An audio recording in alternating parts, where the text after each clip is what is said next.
Welcome to Human. I'm here with Phil Andrew. He spent 21 years working in the FBI as a special agent.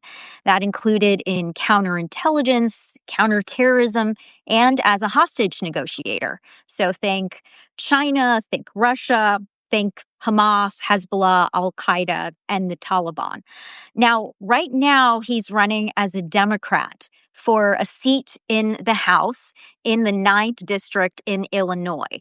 And he is one of many former national security officials who are currently running in the midterms or for primaries as Democrats. And we'll get to that. But right now, we are also today watching Democrats leave the state of Texas to stop the Republicans there from redrawing the House map.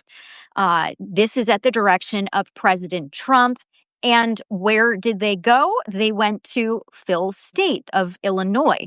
So I wanted to start there with you, Phil. What are your thoughts on the fact that there are these House Democrats who are now in your state who are trying to deny the Republicans quorum to pass this legislation?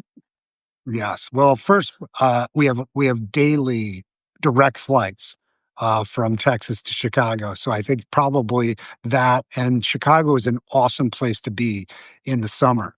So that might be a part of this. But I think what it really speaks to is this also comes at the direction of President Trump saying that he wants to be ready for the midterms. And this is one of the manifestations of that. But please continue. Yes, I think this goes right to the heart of some of the dysfunction in our government and the lack of trust that we have. That this idea that we're drawing maps to try to sustain certain majorities or certain political parties' positions, instead of really having these sort of competitive races where folks have to bring the good ideas and their good judgment and their good character for the electorate to decide on. You know, we are parsing up America, and we are dividing the electorate in ways that are really unhealthy, both for our democracy, but also really undermine our national security. When we can't build the kind of environment where people trust government, and certainly that they don't trust political parties, and the lowest levels ever of trusting political parties and government, that really puts us in a very vulnerable situation. And my experience in government was that, one, I joined because I really wanted to make a difference, a very, very kind of patriotic motivation. And the folks that I met in government were very similar. We all were part of a team of folks who wanted to do good things to help people in difficult circumstances and make a difference in the world, but also make a difference for America, to really serve our country in effective ways.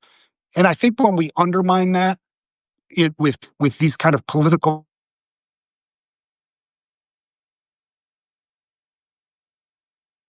Phil, I'm and not sure. degrades both our democracy, but also our national security. I just want to make sure that I'm getting you. Your connection is not great right now. Can you say that last line again? And I just anything that you can X out of to make sure that we have strong connection here. Sure. Yes, I'm making some adjustments there. But I think that the bottom line is that these kind of political maneuvers really undermine people's faith in our democratic process. They have the effect of dividing us, and they undermined our national security. Why did these Democrats go to the state of Illinois as opposed to other places? I know some have gone to other states, but many of them made a show of going to Illinois. The governor seemed prepared for them. Well, it seemed to be organized in some way because this vote on a redistricting map was coming up. I don't know the exact reason of why Illinois, but I know that Illinois has also participated in this kind of redistricting politic.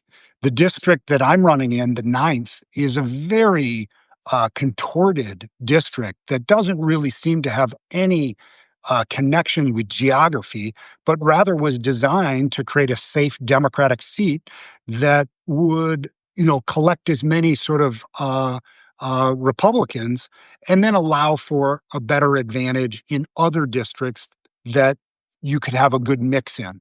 So I think that a lot of these maps in various states have been drawn in ways, and we know that this is one of the aspects that is really threatening our democracy, this notion of gerrymandering, making safe seats where we don't have the competition for ideas, which I think our founding fathers made very clear that the marketplace of ideas is really where we should be going.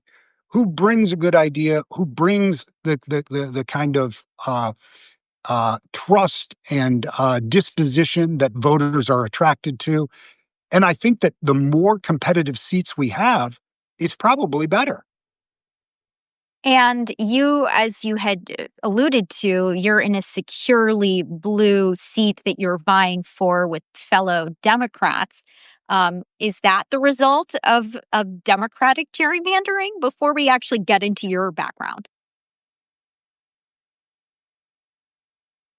I think it is. There's no question that you're seeing like two sides of kind of the same coin. That in Texas, the gerrymandering is to support Republican House seats and others. And in Illinois, the map has been drawn to support Democrats. And again, this idea that we are being divided up, not just by some of the rhetoric, the social media, and outside influences that have been very well identified by our national security agencies, but that our politic is also doing that. And that's something that I think is really important for us to be addressing. And let's talk about why you're deciding to run and why you're deciding to run right now, having spent your life dedicated to working for the federal government inside the FBI. Well, one thing is that as I was attracted to the FBI because of its work and uh, doing work that was really directed at service and service of my country. And that's what I found. When I got there, there were a lot of other people who had that same vision. And I think there's some things that only government can do. And national security is one of those. Public safety is certainly one of those. But what attracted me to running into this race right now is recognizing that we are at such a polarized moment, that we are only really hearing from the most extreme places, and that there's a lot of the middle that has been left out of this discussion. And I think it's really a critical moment as we see these international threats from Russia, China, and other various international challenges, but also our own political rhetoric that doesn't allow for the building of trust, the building of the kind of relationships you need to collaborate and do the hard work of providing for national security, What or about the for some of the changes? other important. What about the Please go ahead. changes in Yeah, what about the changes inside the FBI and the presence of Doge in Trump's second term? Were they also motivating to you? They were. I think that a lot of us want good, fair, efficient government that we're looking out against fraud, inefficiency, and abuse. But I think these blanket attempts at kind of tearing down institutions and without having a clear strategy for how you're going to fulfill on a value centered and a principled center approach of how do we effectuate the national security, both domestically and internationally, with budget cuts, and then with staffing decisions and and strategies that are focused on immigration, pulling people off of national security work to work on immigration, basically roundups.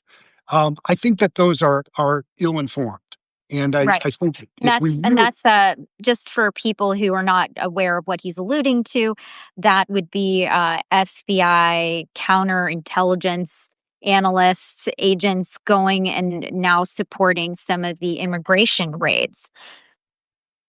Yes, that's a very, I'm hearing from colleagues, and we're certainly seeing these published reports where the FBI agents supporting those immigration efforts that are not focused on violent criminals or even criminals, but folks that are here basically overstayed. They've been here for decades. They have jobs. They're paying taxes, and we need immigration reform. We need a way to bring these folks into the fold, but that is a misfocus for the resources of the FBI that should be focused on Hamas, Iran, Russia, some of the cyber threats that we are currently experiencing. Those are long-term investigations that require consistent effort and focus, and you can't just pull people off to do a detail like that has a low impact on public safety and national security, and expect to have to be, kind of holding the line on national security. And that's a conversation that I have also had with former national security officials and some people who are still on the inside, that it's also being felt in the counterterrorism division of the FBI, as well as at Homeland Security. There are also many other former national security officials who are running as Democrats. Former Navy SEAL Matt Mastum, Kate Conley, who had previously served as director of counterterrorism at the National Security Council and a special ops veteran, and former FBI analyst John Sullivan. This is not the first time that people who started in national security then made their way to Congress. But why are we seeing so much of this? And are you guys coordinating or supporting each other at all? Yes, well, I think you're absolutely right. I think you're seeing this surge of folks with public safety and national security experience entering in this, recognizing that we took an oath to serve, protect, and defend the Constitution. And some of the things that are happening right now are really undermining that. So that's why I think you're seeing that. People see this as an additional call of their service of their country and in defense of the country.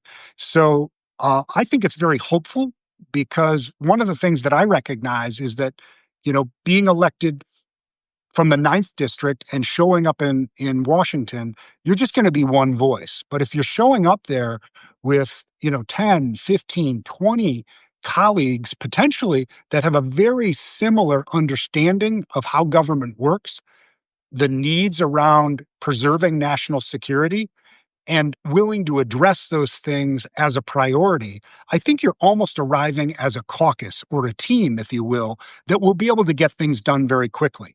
And I think at the midterm, we're going to be looking at a lot at not just kind of stopping the bleed, but also rebuilding. And I find that very exciting, and that other national security professionals recognize that we do need to reform some of our national security infrastructure and institutions, but we need to bring a really adult understanding of how those agencies function, the goals, some of the threats that are out there, and the techniques and the infrastructure and the funding required to do that effectively. It's always been a question of mine as to whether most voting Americans care about national security when it doesn't necessarily affect their everyday life until something major happens, if something major actually does happen. And so they don't necessarily vote in a way that would say, um, uh, increase the awareness of how to counter China, or to protect against retaliatory issues, efforts with Iran, or, I mean, making it up right now. But how much do Americans really care about national security when they're needing to worry about putting groceries on the table, and they're looking at climate change, or gun, you know, the issue of whether or not you believe there should be legislation on guns, and where does national security fit in?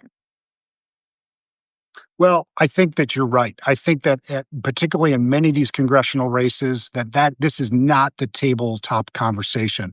That there are issues around affordability, job security, healthcare, things that are a little more immediate to families. And I think that you have to be listening. And we are certainly driving a lot around listening and policies to support families in those situations. But I think the electorate and the American public feel very tangibly is this divisive atmosphere. And they recognize how this is really grinding our democracy. If we can't have conversations with neighbors, if we're seeing only officials lobbying rhetoric from one extreme to the other, they recognize that there's a dysfunction. And I think that actually feeds a instability, a insecurity in the American people that also exasperates some of those things they may be feeling. Seeing prices rise, worrying about affordability of housing or college, or if your wages are keeping up with the cost of living. That is only exasperated when you have a sense that no one is listening, that we are distracted and divided, and that you're only hearing about kind of identity politic from one side or the other. So that, I think that the folks that are running, including me in this race, are really recognizing that that divisiveness is actually part of the problem, and it is undermining our national security. So if we don't address the trust gap here, we are going to remain vulnerable and at the mercy of external forces. Speaking of identities, you and I both know that the FBI, while there is some diversity in terms of ideology, race, religion, etc., it's pretty white and it's pretty conservative. There are other former FBI agents who, like you, have run for seats in Congress. They have successfully earned those seats. There was former Congressman Mike Rogers of Michigan. There was or is Representative Brian Fitzpatrick of Pennsylvania. Why have you identified as a Democrat? Did it go back to before the Trump administration? Or tell me a little bit about that. Yes, I think of some of my political formation had a lot to do with the home I grew up in, and I think that is true of a lot of folks. But we grew up in a large Catholic family. I'm one of seven kids. My folks cared deeply about civil rights. My father helped organize buses to for the March on Washington for Martin Luther King's "I Dream of I Have a Dream" speech. My mother worked with migrant workers in California, so there was a very strong kind of service element in our family. And my folks wept like all Americans did when the Kennedys were killed. And they were very hopeful in the work that Robert Kennedy was doing with disadvantaged populations and really kind of attacking the institution. That is very much part of the environment that I grew up in. But I think that maybe what was most formative was the work that I did on violence reduction. I have dedicated my life to reducing gun violence, and that has taken me to many places. And for many years, the Democrats, at least individual Democratic representatives, seem to have a more comprehensive understanding of the many things that would go into having a comprehensive approach to reduce gun violence. But I will say, I had my earliest interactions with politics interning for John Porter, a moderate Republican from this area. And my early interactions with him led to him being a co-sponsor of the Brady Bill, which was a bill to create background checks for firearms after the assassination attempt on Ronald Reagan, in which his communications director, Jim Brady, had been shot in the head. Hmm. Appreciate understanding that, Phil. You also have a deep background in hostage negotiation. That was how I had originally spoken with you. I honestly, though, I can't even remember which hostage we were talking about because, frankly, there have been way too many. But tell me about an important case or two that you worked on, so that then we can think about how you bring that into your campaign. Yes, well, many cases. I've worked on Colombian kidnappings. I've worked on Haitian kidnappings. We worked on Gratium Burnham's case. She was taken by basically an Al Qaeda affiliate in the Philippines and held. She and her husband were missionaries and held for over a year. She was recovered after a failed recovery attempt by the Philippine military. Unfortunately, her husband was killed. But two cases really stand out in my mind. One is the case of the Mumbai bombing attack. And what I think what it showcases is just how interconnected our worlds are. When the attack on the Mumbai hotel took place, there was a lone American in that hotel, and it happened to be a rabbi who was doing some work servicing the community, the Jewish community there. And he was immediately killed by one of the attackers. But another rabbi, seeing this on television, called his mobile number, and one of the attackers answered the phone. And it allowed for us to remain in dialogue with one of the terrorists. And we were able to glean some information from that and then channel that to our agents on the ground in Mumbai. And they fed that to the Indian authorities as part of how they managed to get back control of the hotel. And that was back in 2008. A quick Google search showed me. Interesting information. I didn't want to cut you off. That's right. Yeah. So, and our involvement was that because that rabbi then called somebody that he thought could help with the language barrier, and then that was our entry point, and we were able to work to help glean additional intelligence, even though there was not a hostage necessarily involved. The other case that comes to mind, which was a very long case instead of that kind of short response to the Mumbai bombing, was David Rhodes, a New York Times reporter who had been going over to Afghanistan.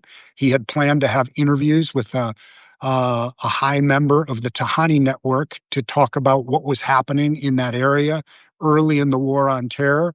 And he and his translator were captured and held captive for roughly 9 months. And the complexities of that case, working with the Defense Department, with the military on the ground in that theater, special operators that were looking at potential recovery opportunities. The New York Times, as you can imagine, dealing often with the president of the New York Times, which had its own interests and had direct access to Petraeus, the director of the FBI, and the attorney general at the time. And then our team focused on trying to build a negotiation strategy. All the complexities of that were, one, fascinating, but also very powerful because of the coordination. That one also resulted in positively with David Rhodes coming home safely. Didn't he escape? Wasn't that what happened in his case?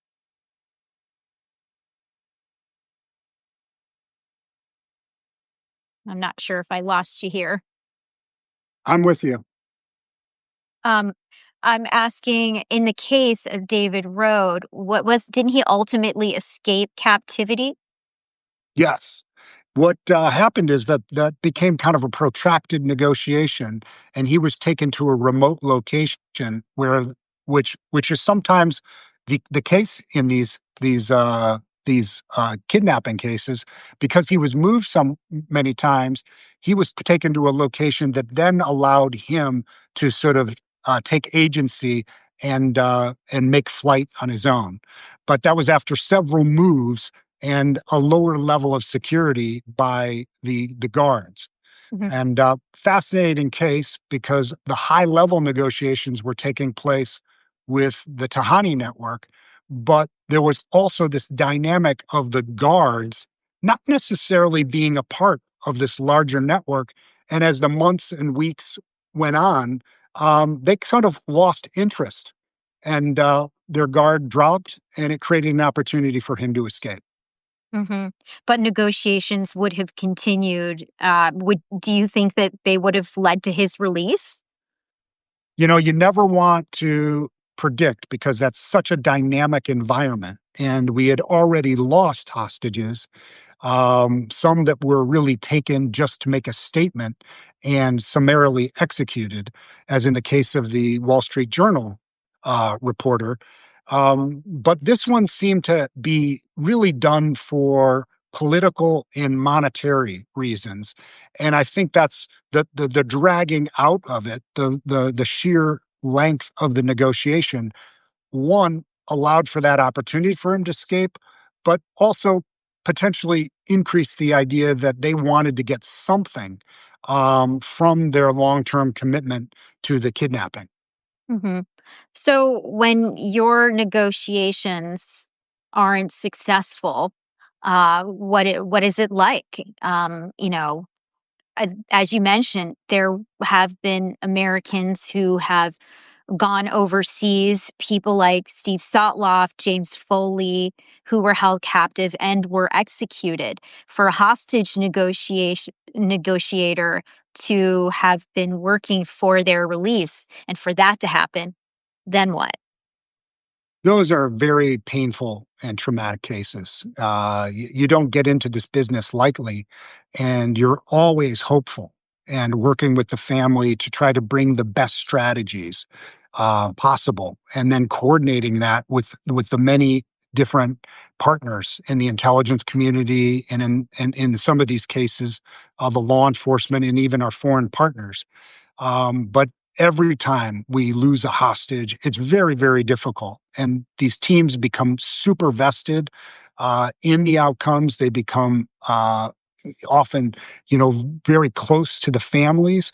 And we are working that we're own family member. It hurts.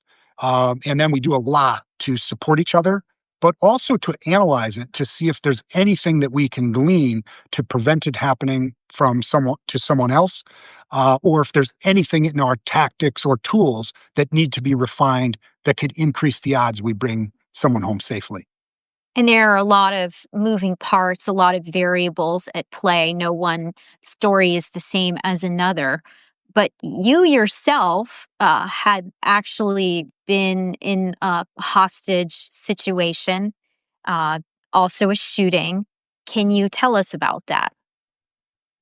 Yes, I have a little lived experience with being a hostage.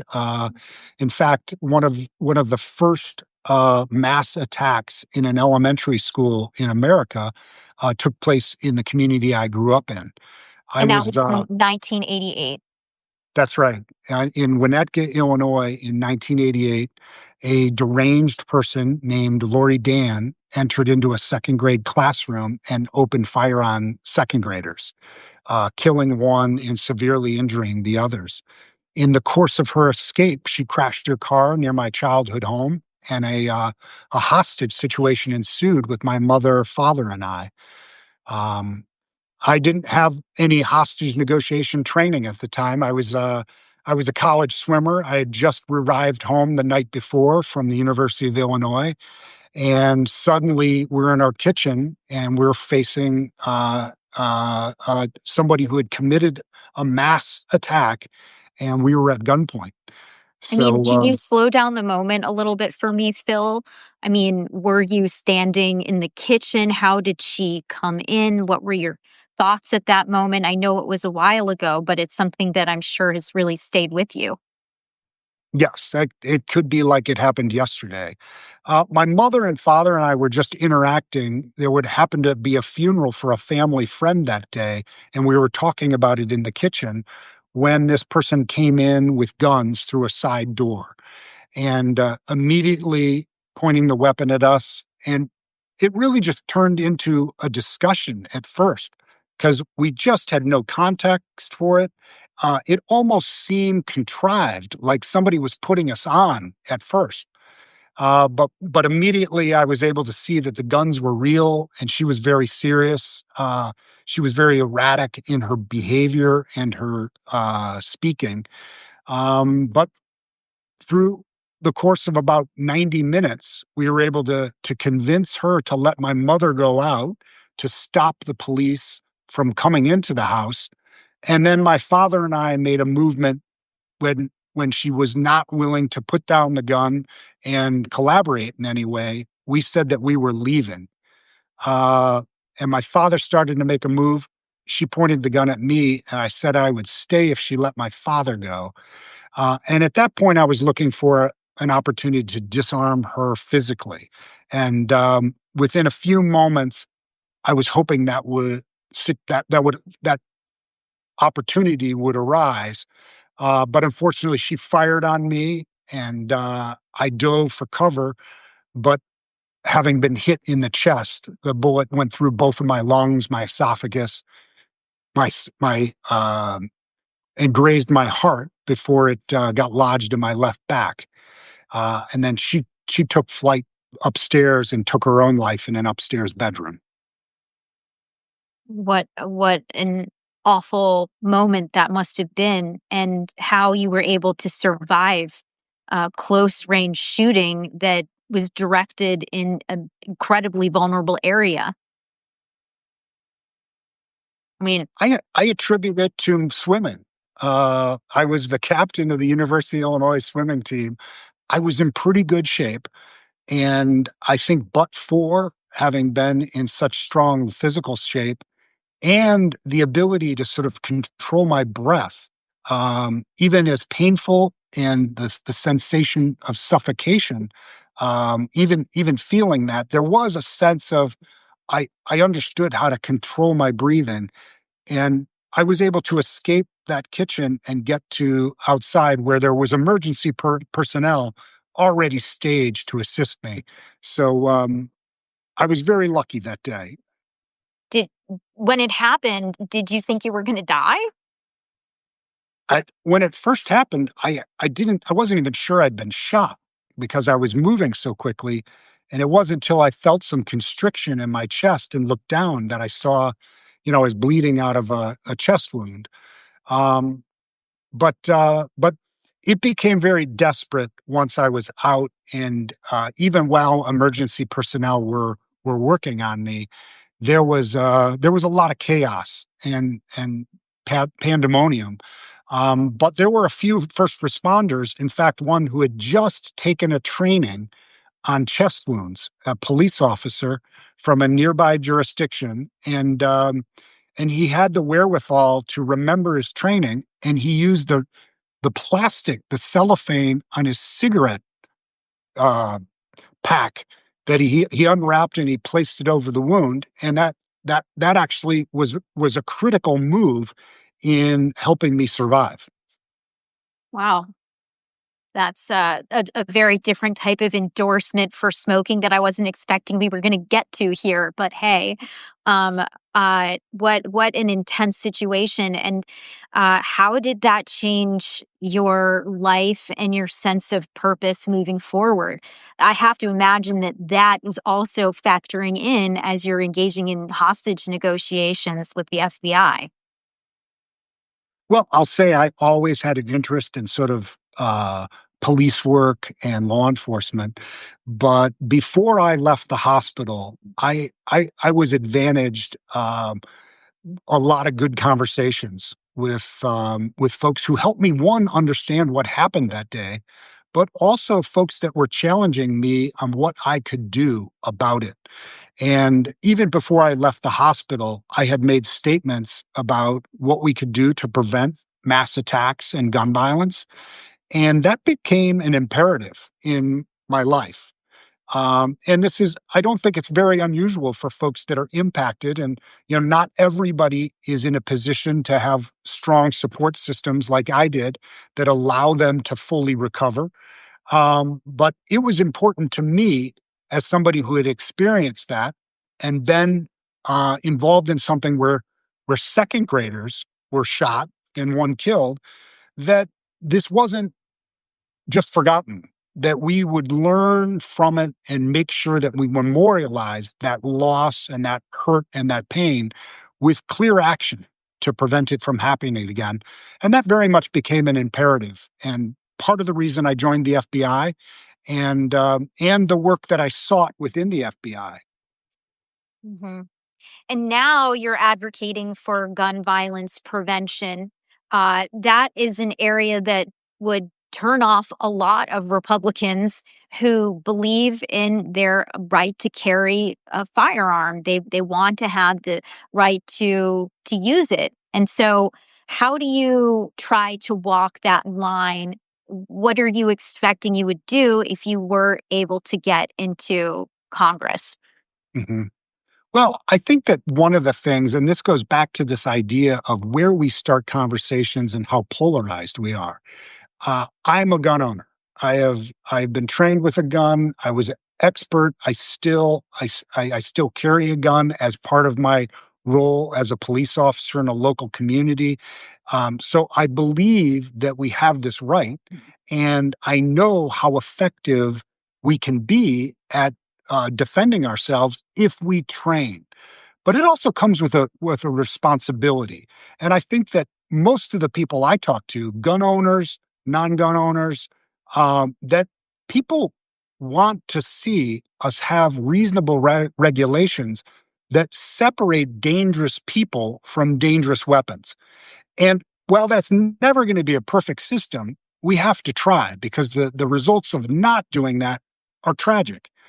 But as a practitioner, as somebody who's been in public safety, now for over, 30 years, I know that there's not just one thing that solves a problem. The answer is very often yes, and yes, we need some reasonable regulation, but we also need to hold people accountable who have committed crimes.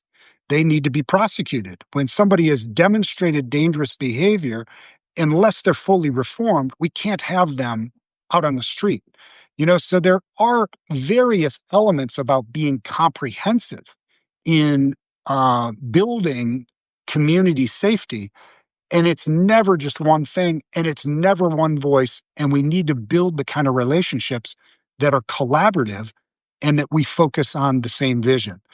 And I see the relationship there, both in what's happening politically in our country, but also all the things that we did that were effective when working on national security issues.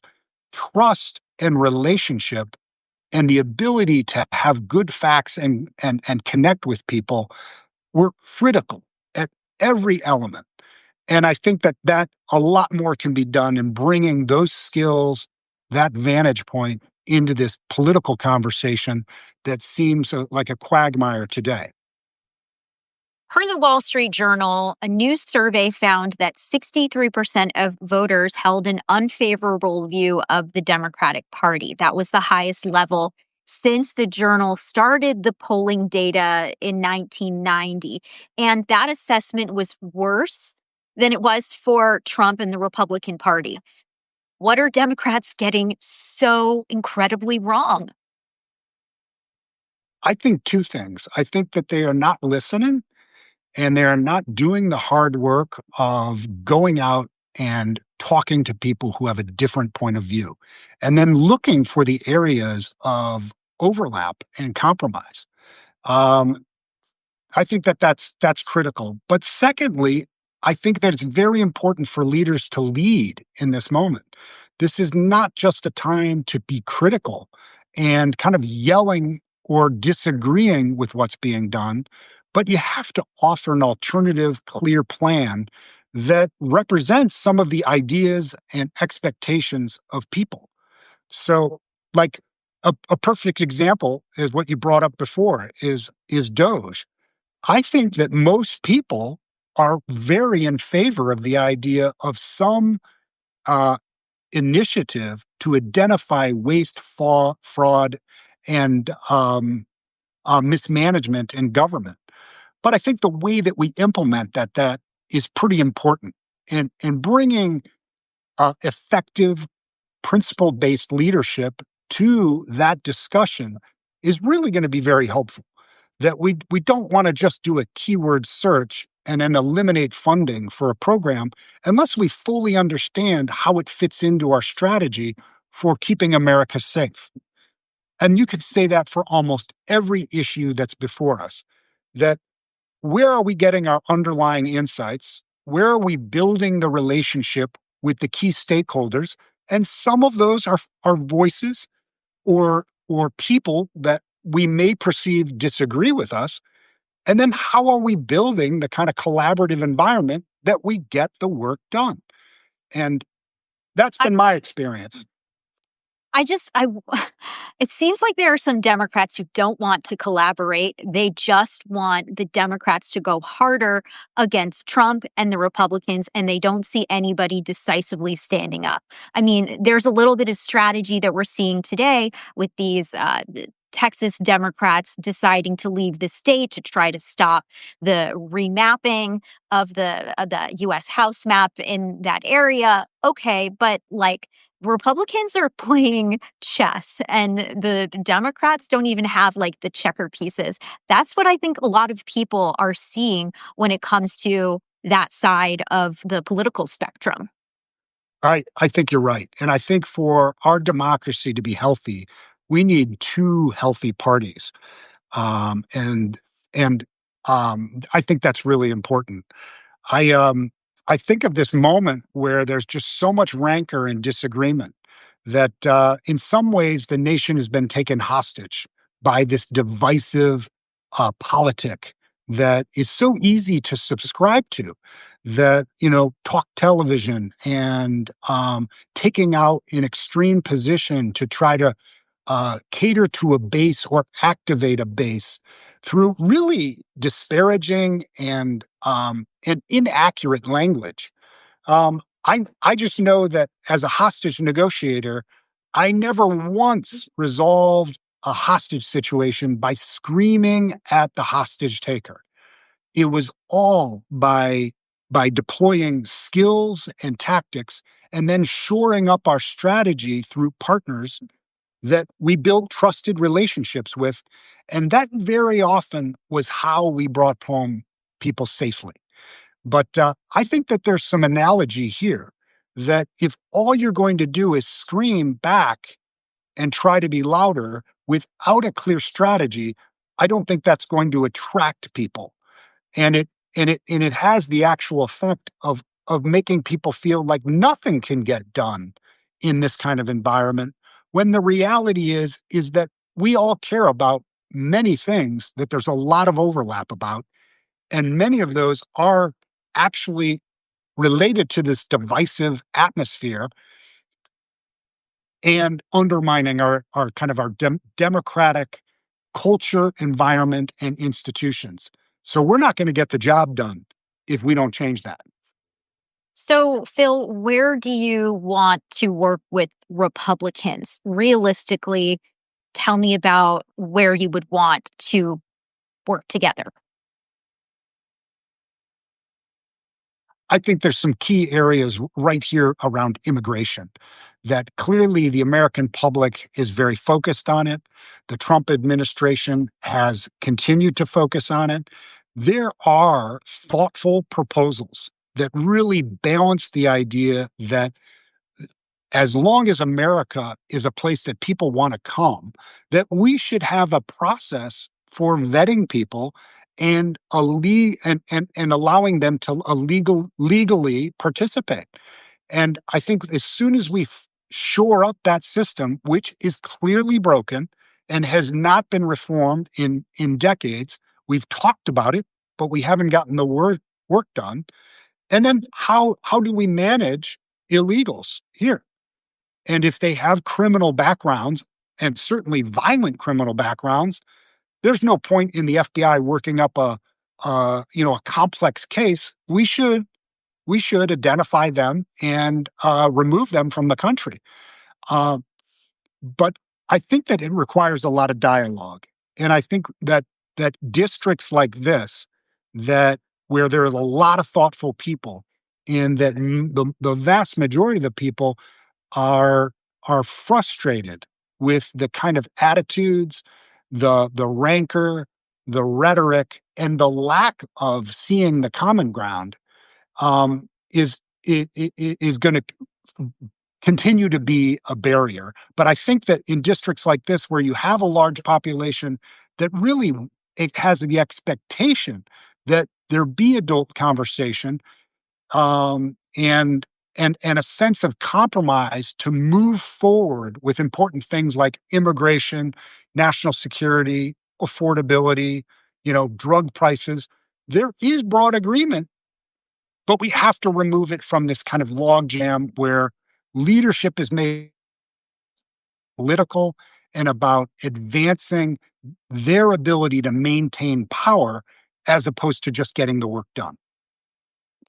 One thing that I pick up on is an irony of the information age, that there is access to information, but there is also an atmosphere of conspiracies that float around. There's the reality, there's the appearance of reality. So you're working through this kind of muddled ether that doesn't necessarily reach people so that they understand what choices there are on the table and what the outcomes even are. It ends up being that everybody is in their own silo. And as a lawmaker, it always is so fascinating to me about how anybody would even navigate that space. Social media, technology, the things going on in people's lives, the hyperpartisan media atmosphere, all of that just seems to play into it. Yes. Well, the reality is that fear sells. And I think some of this mess we've gotten ourselves into by losing some of these ancient but effective skills of working together. I think of the Voters Voting Rights Act of the '60s, Lyndon Johnson taking this mess that we were in and then requiring the leaders of both parties, taking them out on the presidential yacht and telling the captain of the yacht, we're not going ashore until we have agreement.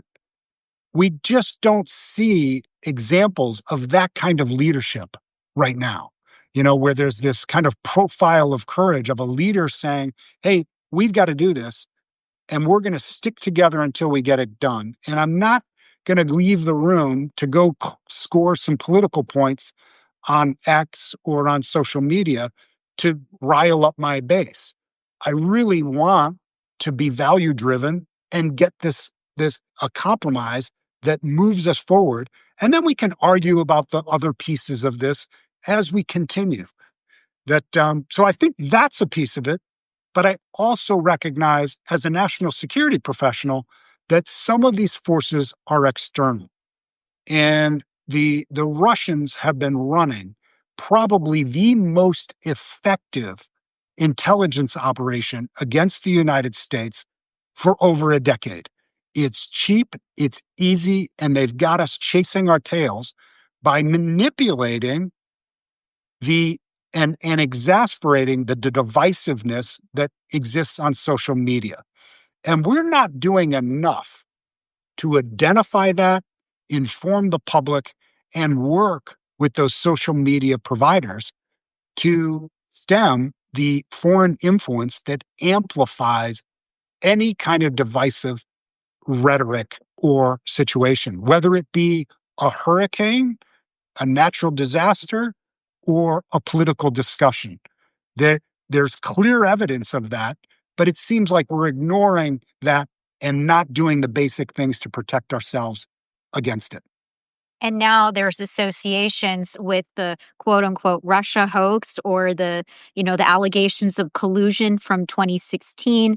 There's also the path that we have seen with social media companies and the criticism that conservative voices were being repressed. All of that gets mixed up together in whether or not Russian influence operations, Russian disinformation campaigns should be monitored, should be called to light. It's really sullied everything. Phil, I really appreciate you taking the time to talk. I'd love to stay posted on whether or not you end up winning the primary to be the candidate for that seat. I know it must take a lot of effort to run. I have no idea what it entails. I'll let other people ask you about that, but appreciate you talking to me, everybody. This is Phil Andrew. Thank you for joining Humans for this conversation. You can keep watching more of my content and always appreciate your support. Phil, good to see you. You too. Thank you, Sasha.